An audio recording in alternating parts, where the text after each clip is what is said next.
I have finally learned that the quietest lives can hold the loudest revolutions. If you'd sat with me 2 years ago on that same wraparound, porch paint peeling in soft curls, wisteria drooping heavy over the railing, a single hummingbird feeder swaying in the breeze, you would have found a woman who had spent decades folding herself smaller and smaller so that others could take up more space. I was the woman who rose at 4:30 a.m. to bake cinnamon rolls before a 12-hour nursing shift, the woman who mended hymns by lamplight so her son could have new jeans, the woman who smiled through every canceled visit and every broken promise because, well, that's what mothers do, isn't it? Was born in 1957 in a mill town along the Hudson River, the third of 4 children in a cramped apartment above my father's shoe repair shop. My mother took in laundry. My father fixed the boots of men who never quite looked him in the eye. We spoke Italian at home until I started school, and even then the accent clung to me like river mist. I learned early that love was measured in labor. The more you gave without counting, the more you were loved in return, or so I believed. I met Harold Thompson at 17 in the soda fountain of the local pharmacy. He was 20, home from the army with grease under his nails and a shy smile that made my stomach flip. We married 2 years later in the little Catholic church on Maple Street. Me in a borrowed dress, him in his only suit. Marcus arrived exactly 10 months later, red-faced and perfect. Harold worked double shifts at the garage. I took night classes to become an LPN. We bought the Victorian on Elm Street in 1982 for $48,000, a crumbling beauty with gingerbread trim, a leaky roof, and a backyard big enough for dreams. We patched it together with love and elbow grease. Harold built the porch swing with his own hands the summer Marcus turned 5.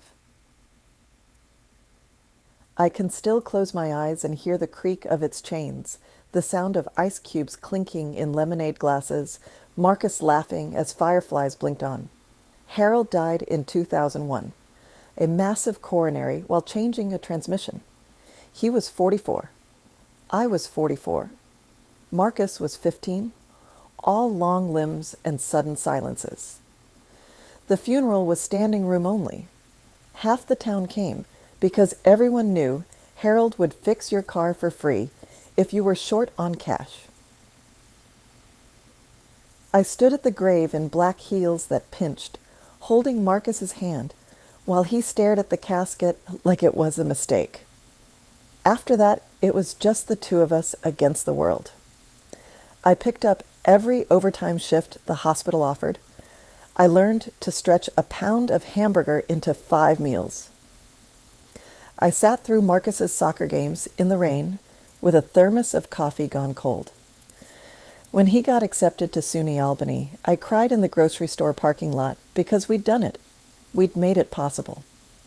College changed him. Not all at once, but slowly. Like frost creeping across a window pane, he came home less, spoke of networking events and passive income. He met Samantha Jr., year of finance major with sleek blonde hair and a laugh that sounded like money. They moved to the city after graduation. I helped with the security deposit on their apartment, sent care packages of homemade sauce and cookies. When the coffee shop failed, I cashed in a CD. I'd been saving for a new roof. "It's an investment in you," I told him. He hugged me tight that day, promised he'd pay it back with interest. I still have the note he wrote on the back of a receipt. "Love you forever, Mom." The visits grew rarer. Christmas became a quick afternoon drop-by. Birthdays were texts. I filled the silence with routines. Morning walks around the neighborhood, volunteering at the hospital gift shop, bridge club on Tuesdays, with Linda and the girls. I kept the house exactly as it was. Marcus's old room untouched, trophy case polished, his childhood artwork still taped inside the pantry door. I told myself it was for when he had kids of his own, grandchildren who would run through the backyard the way he once did. The winter of 2024 was brutal. Snow piled higher than the porch railings. I caught a cold that turned into bronchitis, then pneumonia. By the time I called the ambulance, I could barely breathe. They admitted me to ICU, my old stomping grounds. Familiar faces and masks leaned over me, voices muffled. Linda held my hand while they intubated me. I drifted in and out for days. Marcus came once. I remember the fluorescent lights haloing his head, the way he kept checking his watch. He brought forms for me to sign. Just standard medical power of attorney, Mom, so I can talk to the doctors if you're sedated. My hands shook as I scrawled my name. I trusted him. He was my boy. I didn't know he'd taken the forms to a notary the next day and added pages, granting him full, durable power of attorney over my finances, my property, everything. I didn't know he'd already been meeting with a developer friend who specialized in tearing down outdated Victorians for luxury condos. I didn't know Samantha had been scrolling real estate listings, calculating square footage, and profit margins while I fought for every breath. The pneumonia lingered. Weeks turned into a month. They moved me to a regular room, then to rehab for strength building. I overheard Whisper's nurses talking about that son who never visits, orderlies mentioning a for sale sign on Elm Street. Linda confirmed it one afternoon, tears in her eyes. He sold it, Evie. Listed it 2 weeks ago. Closing in 30 days. Said you'd be moving to Sunny Meadows. Sunny Meadows. I'd toured it once for a patient's family, linoleum floors that smelled of bleach, shared rooms, a TV blaring game shows all day. Residents parked in wheelchairs like forgotten luggage. The thought of ending my days there, of losing my porch swing, my lilacs, my kitchen, where I'd rolled out 1,000 pie crusts lit something fierce inside me, Elle began planning from my hospital bed. Quietly, carefully. Linda smuggled in my old address book. I called Mr. Hargrove, my lawyer friend, from the hallway phone when no one was around. He was horrified. Elder financial abuse, Evelyn.forgery. We can stop this. I asked him to gather everything. Medical records proving I was lucid when I signed the original form, security footage from the hospital showing Marcus's brief visits, bank statements revealing large cash withdrawals he'd already started making from my accounts. While I built my case, I also took stock of what Elle actually had. Harold had secretly opened a high-yield savings account in my name only back in the 90s, for emergencies Evie, and I'd continued adding to it every year. Birthday money from my sister, overtime bonuses, tax refunds. Marcus never knew about it because I'd never touched it. $87,342.16, to be exact. The day they discharged me, I didn't call Marcus. I took a cab straight home. The sold sign mocked me from the lawn. Inside, strangers had started packing. My photo albums tossed into boxes labeled Donate. My good china wrapped in newspaper. I sat on the bare living room floor and cried until my ribs ached. Then I stood up, wiped my face, and got to work. Mr. Hargrove filed emergency injunctions. We proved the additional pages on the power of attorney were fraudulent, different ink, different notary stamp. The judge granted a temporary restraining order on the sale. The developers, nervous about bad press, agreed to unwind the deal if Elle covered their carrying costs. My secret account made it possible. Title transferred back to me alone 2 weeks later. Then came the delicious part. Elle hired the best local contractors, men and women I'd known since they were toddlers in my pediatric ward. We gutted and rebuilt with love. The kitchen became my crown jewel. Quartzite counters veined like marble, a farmhouse sink deep enough to bathe a baby, a La Cornue range in French blue that cost more than my first car. I installed heated floors in the master bath, a clawfoot tub with views of the garden. The parlor got built-in bookshelves painted sage green, filled with leather-bound classics and modern novels I'd always meant to read. I replaced every stick of furniture with pieces that made my heart sing: a velvet sofa in jewel-tone emerald, a dining table that seats 12, a 4-poster bed draped in linen. The garden, I brought in landscapers who turned it into something out of a magazine.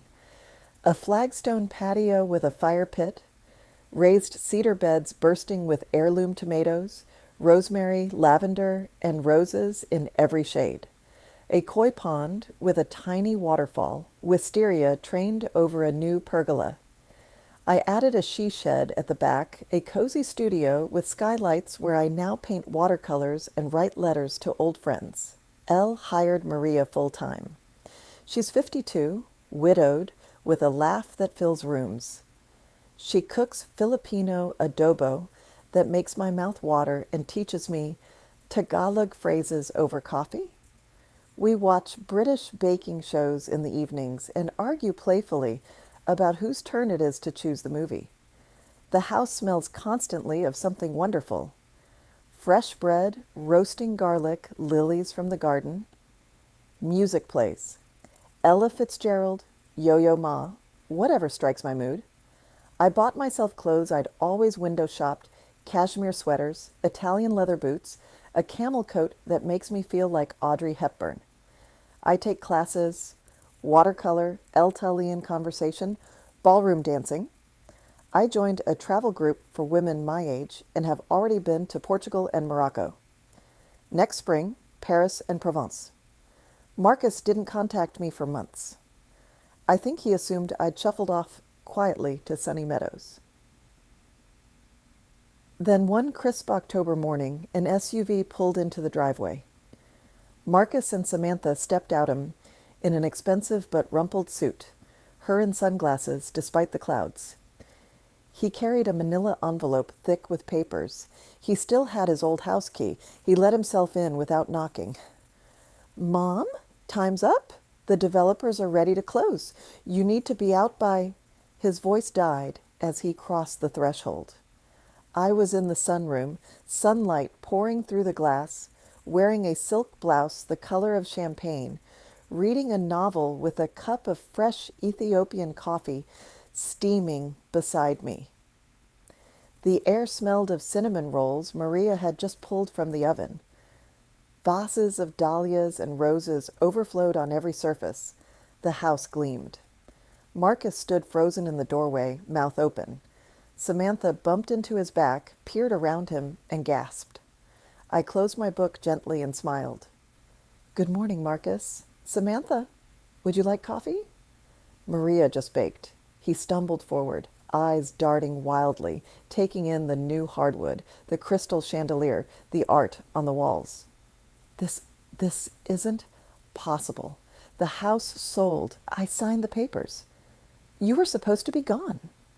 I stood slowly, smoothing my skirt. "Oh, sweetheart, those extra pages you added? The ones giving you control of everything? Forgery is such an ugly word, isn't it? The judge didn't care for it either." I handed him the folder I'd prepared. Court orders, revoked power of attorney, the new deed in my name only, police reports detailing the fraud investigation. At the bottom, photos of the gambling ledgers his bookie had happily provided once subpoenas were mentioned. Samantha went pale beneath her foundation. Marcus flipped through the pages, hands shaking. When he reached the final page, the warrant for his arrest, he looked up at me with an expression I'd never seen on his face before: raw animal panic. "No," he whispered, then louder, "No, no, no, this was mine. I earned this, after everything you put me through. The front door opened again. 2 state troopers stepped inside, polite but firm. Marcus screamed then, a sound I will never forget. A primal, tearing howl that rattled the crystal in the china cabinet. He lunged toward me, but the officers caught him easily. Samantha backed away, clutching her purse like a shield, already calculating her exit. As they led him out in cuffs, he kept screaming, "You can't do this. It was supposed to be mine." Mine. The neighbors peeked from behind curtains. Maria stood beside me, hand on my shoulder. I watched the cruiser pull away, then close the door softly. That was 14 months ago. Marcus took a plea deal, 3 years, eligible for parole in 18 months. Samantha filed for divorce before the ink was dry. The house on Elm Street has never been more alive. I host Sunday brunches now. Linda and the Bridge Ladies, neighbors, new friends from my travel group. We drink mimosas on the patio and laugh until our sides hurt. Children from the block come to feed the koi and pick herbs for their mothers. In the evenings, I sit on Harold's old swing with a glass of wine, watching the stars come out. I still think of Marcus sometimes. I send books to the prison, and once a month I deposit $50 into his commissary account, not because he deserves it, but because I'm done letting bitterness live rent-free in my heart. I've learned that forgiveness isn't for them, it's for me. The lilacs are blooming again this spring, heavier than ever. The porch swing creaks its familiar song, and every morning when I wake up in my beautiful bedroom, sunlight striping the linen duvet, birds singing outside the French doors, I whisper the same quiet truth to myself. I gave everything once. Now I give to myself. And it is more than enough.